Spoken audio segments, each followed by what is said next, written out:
ta kama da magarya. Yau Laminu zakin fama kai daban da na baya. Ga amaryar ka Jamila sai ka goya ta a baya. Yau bikin naku na zo da kai na san ba garya. Allah bar soyayya ni na ga ango da amarya. An ce kaga Lamini ni na san kaga Jamila. Yau Laminu aure na so a yau da an daura. Kai zaman ka huta da kai da matar ka Jamila. Kunya aure na masoya baitukan so zan kulla. Ga amarya ga ango a yau kun shiga lalle. Efkejin waka ne a yau nake yi muku take. Yau Jamila ki ji baituka na so ki saurari. Ki zaman ki da angon ki ko ina za ku hatari. Kar ki ɗauki zigar makiya karma ki saurari. In ya ce ki na yi bari amarya suke daina. Shi aure na gina so ya sanya zuci da ƙauna. Allah bar soyayya ni na ga ango da amarya.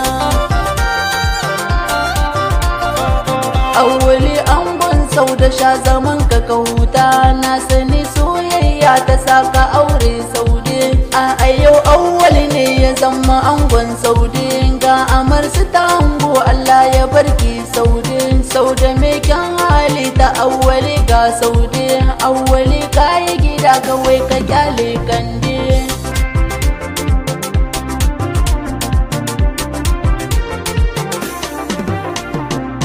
Awwali sai ka kula da saudakar ta yi kwalla. Yanzu nauyi na kanka awwali sai ka kula. Sai da shahar sutura tana a kanka ka lura. Saudakin zama sarauniya ga angonki awwali. Shi aure dan hakuri da dangana ne saude. Karki mishi tsaki da gardama ke saude. Tambarin ma'arufi na doka angon Ubaida. Ma'arufi ka sha gaban su kai da Ubaida. Kai zaman ka da matar ka so amanar juna.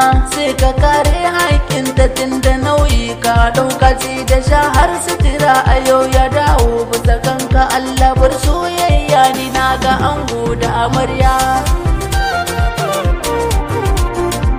Yau Ubaida ki ji shawara ta soki saurari. Karki ɗauki zigar makiya karma ki saurari. Ki zaman ki da angon ki ko ina za ku a tare. Ki biyayya ga mijinki ma'arufi nawa.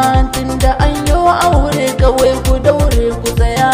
Ga Ubaida ma'arufi Allah bar soyayya. An yi